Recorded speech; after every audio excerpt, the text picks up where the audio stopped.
Welcome back to my YouTube channel. ഇന്ന് വന്നിട്ടുള്ളത് വളരെ ടേസ്റ്റി ആയിട്ടുള്ള ഒരു സ്പെഷ്യൽ കേക്കാണ് കേട്ടോ.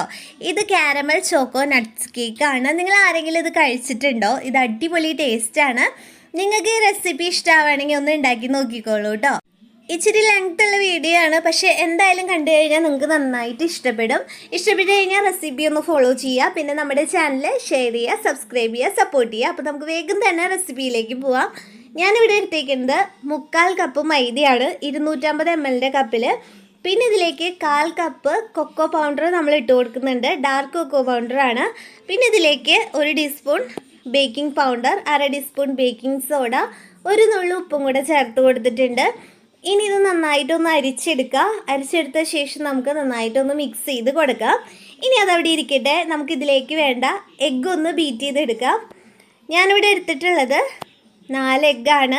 5 എഗ്ഗ് എടുത്താലും കുഴപ്പമില്ല. ഞാനിവിടെ 4 എഗ്ഗ് എടുത്തിട്ടുണ്ട്. ഇനി ഇതിലേക്ക് നമുക്ക് 1 ടീസ്പൂൺ വാനില എസൻസ് ആണ് നമ്മൾ ചേർത്ത് കൊടുക്കുന്നത്. ഇനി ഇത് നന്നായിട്ടൊന്ന് ബീറ്റ് ചെയ്തെടുക്കാം. എഗ്ഗ് നന്നായി ബീറ്റ് ആയതിന് ശേഷം മാത്രമാണ് നമ്മളിതിലേക്ക് ഷുഗർ ചേർത്ത് കൊടുക്കുന്നത്. നമ്മളിതിലേക്ക് ചേർത്ത് കൊടുക്കുന്നത് പൊടിച്ച പഞ്ചസാരയാണ്. ഇപ്പം എഗ്ഗ് നന്നായി ബീറ്റായി വന്നിട്ടുണ്ട്. പൊടിച്ച പഞ്ചസാര മൈദ എടുത്ത അതേ അളവിൽ തന്നെയാണ് നമ്മൾ ചേർത്ത് കൊടുക്കുന്നത്. നമ്മുടെ കൊക്കോ പൗഡറും മൈദയും കൂടിയിട്ട് 1 കപ്പോളം ഉണ്ടായിരുന്നു. അപ്പോൾ 1 കപ്പ് പൊടിച്ച പഞ്ചസാര നമ്മൾ ചേർത്ത് കൊടുത്ത് നന്നായി ബീറ്റായി നല്ല തിക്കായി വന്നിട്ടുണ്ട്. ഇനി നമ്മളിതിലേക്ക് അരിച്ചു മാറ്റി വെച്ചിരിക്കുന്ന പൊടികൾ ചേർത്ത് കൊടുക്കുകയാണ്. അപ്പോൾ ഒരു 3 തവണകളായിട്ടാണ് നമ്മൾ ചേർത്ത് കൊടുക്കുന്നത്. അതോടൊപ്പം തന്നെ 1/4 കപ്പ് പാല് കുറേശ്ശെയായിട്ട് ചേർത്ത് കൊടുക്കുന്നുണ്ട്.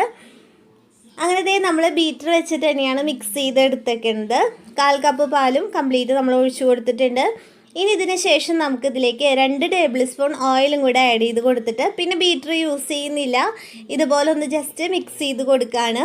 ഇനി നമുക്ക് ബേക്ക് ചെയ്യാനായിട്ട് വെക്കാം. 8 ഇഞ്ചിൻ്റെ പാനിലാണ് ഞാൻ ബേക്ക് ചെയ്യുന്നത്. 180 ഡിഗ്രിയിലാണ് ഓവൻ സെറ്റ് ചെയ്തിരിക്കുന്നത്. ഒരു 45 മിനിറ്റ് വെച്ചപ്പോൾ ബേക്കായി വന്നിട്ടുണ്ട്. അപ്പോൾ നമുക്കത് ബേക്ക് ചെയ്തിട്ട് വരുന്ന സമയം കൊണ്ട് ഇതിലേക്ക് വേണ്ട കാരമൽ സോസ് തയ്യാറാക്കാം. 1/2 കപ്പ് പഞ്ചസാരയാണ് ഇട്ട് കൊടുത്തിട്ടുള്ളത്. അതിലേക്ക് 2 ടീസ്പൂൺ വെള്ളം ആഡ് ചെയ്ത് കൊടുത്തിട്ടുണ്ട്. അപ്പോൾ നല്ല ചൂട് കട്ടിയുള്ള പാത്രം എടുക്കുക, അല്ലെങ്കിൽ പെട്ടെന്ന് തന്നെ കരിഞ്ഞു പോവും. ഇപ്പോൾ ഇതേ ഷുഗർ നന്നായി മെൽറ്റായി വന്ന് ഈ ഒരു കളറായപ്പോൾ നമ്മളിതിലേക്ക് 2 ക്യൂബ് ബട്ടർ ഇട്ട് കൊടുത്തിട്ടുണ്ട്. ബട്ടർ ഒന്ന് മെൽറ്റായി വന്ന ശേഷം നമുക്കിതിലേക്ക് 1/2 കപ്പ് വിപ്പിംഗ് ക്രീമാണ് ചേർത്ത് കൊടുക്കുന്നത്. പഞ്ചസാര 1/2 കപ്പാണ് എടുത്തിട്ടില്ലെങ്കിൽ 1/2 കപ്പ് വിപ്പിംഗ് ക്രീം തന്നെ നമ്മൾ ചേർത്ത് കൊടുക്കണം. ഇപ്പോൾ വിപ്പിംഗ് ക്രീം ഇതിൽ ആഡ് ചെയ്യുമ്പോൾ പെട്ടെന്ന് കട്ട പിടിക്കുക, അത് കുഴപ്പമില്ല. കുറച്ച് കഴിയുമ്പോൾ ഫുള്ള് മെൽറ്റായി വന്നോളും. അങ്ങനെ ഇതിപ്പോൾ ഫുള്ള് മെൽറ്റായി വന്നിട്ടുണ്ട്. ഇതധികം തിക്കായിട്ട് പോകരുത് കേട്ടോ. ഈ ഒരു കൺസിസ്റ്റൻസി ആകുമ്പോൾ സ്റ്റോപ്പ് ചെയ്യണം, അല്ലെങ്കിൽ ഇത് നന്നായി കട്ടിയായിട്ട് പോയിട്ട് നമുക്ക് കേക്കിൽ സ്പ്രെഡ് ചെയ്യാനായിട്ട് ബുദ്ധിമുട്ടാവും. ഇപ്പം നമ്മുടെ കാരമൽ സോസ് പെർഫെക്റ്റ് ആയിട്ട് വന്നിട്ടുണ്ട്. ഇനി നമുക്കിതിലേക്ക് വേണ്ട ചോക്ലേറ്റ് ഒന്ന് മെൽറ്റ് ചെയ്യാം. ഞാനിവിടെ 1 കപ്പ് ചോക്ലേറ്റാണ് എടുത്തേക്കുന്നത്. 1/2 കപ്പ് ഡാർക്ക് ചോക്ലേറ്റും 1/2 കപ്പ് മിൽക്ക് കോമ്പൗണ്ടും എടുത്തിട്ടുണ്ട്. മൊത്തം നമ്മൾ 1 കപ്പ് ചോക്ലേറ്റാണ് എടുത്തിട്ടുള്ളത്. അതിലേക്ക് 1/2 കപ്പ് വിപ്പിംഗ് ക്രീം ചൂടാക്കിയത് ഒഴിച്ചു കൊടുത്തിട്ട് ഒന്ന് മെൽറ്റ് ചെയ്തെടുത്തിട്ടുണ്ട്.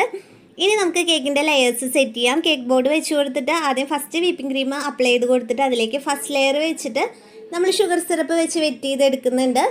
ഇനി നമ്മൾ ക്രീം അപ്ലൈ ചെയ്യാണ്. അപ്പോൾ വിപ്പിംഗ് ക്രീമിലേക്ക് നമ്മൾ ചോക്ലേറ്റ് ഗനാഷ് നമ്മൾ റെഡിയാക്കി വെച്ചതിന് കുറച്ച് ഒഴിച്ചു കൊടുത്തിട്ട് ഒന്ന് ബീറ്റ് ചെയ്തെടുത്തതാണ്. അപ്പോൾ ചോക്ലേറ്റ് ക്രീമാണിത്. അങ്ങനെ അതൊന്ന് സ്പ്രെഡ് ചെയ്ത് അതിന് മുകളിൽ ചോക്ലേറ്റ് ഗനാഷ് കൊടുത്തിട്ട് നമ്മൾ കുറച്ച് നട്ട്സ് ഇട്ട് കൊടുക്കുകയാണ്. നട്ട്സ് നമ്മളിവിടെ കാരമൽ ചെയ്തെടുത്തിട്ടുണ്ട്. പിന്നെ അതിലേക്ക് നമ്മൾ കാരമൽ സോസ് ഒഴിച്ചു കൊടുക്കുന്നുണ്ട്. പിന്നെ അതിലേക്ക് നമ്മൾ കുറച്ച് ചോക്ലേറ്റ് ഗനാഷും കൂടെ ഒഴിച്ചു കൊടുത്തിട്ടുണ്ട്. ഇനി നമ്മൾ സെക്കൻഡ് ലെയർ വെച്ച് കൊടുക്കുകയാണ്. സെക്കൻഡ് ലെയർ ഇതുപോലെ തന്നെ സെറ്റ് ചെയ്ത് കൊടുത്തിട്ടുണ്ട്. ഈ ലെയറിൽ നമ്മൾ കുറച്ച് വൈറ്റ് ചോക്ലേറ്റ് ചിപ്സും ഡാർക്ക് ചോക്ലേറ്റ് ചിപ്സും കൂടെ ഇട്ട് കൊടുത്തിട്ടുണ്ട്. ഉള്ളിൽ ഇതുപോലെ ഫില്ലിംഗ് ഒക്കെ വെക്കാനായിട്ട് ഇഷ്ടമുള്ളവർ അല്ലെങ്കിൽ കഴിക്കാനായിട്ട് ഇഷ്ടമുള്ളവരുണ്ടെങ്കിൽ നിറച്ച് നമുക്ക് ഫില്ലിങ് കൊടുക്കാം. കേക്ക് അടിപൊളിയായിട്ട് കിട്ടും, നല്ല ടേസ്റ്റാണ്.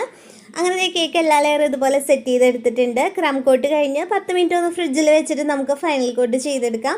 അപ്പോൾ നല്ല പെർഫെക്റ്റ് ആയിട്ട് കിട്ടും. ഇതുപോലെ ഡയറക്റ്റ് ക്രീം അപ്ലൈ ചെയ്യാൻ പറ്റാത്തവരുണ്ടെങ്കിൽ പൈപ്പിംഗ് ബാഗിലായിട്ട് ക്രീം അപ്ലൈ ചെയ്താൽ മതി.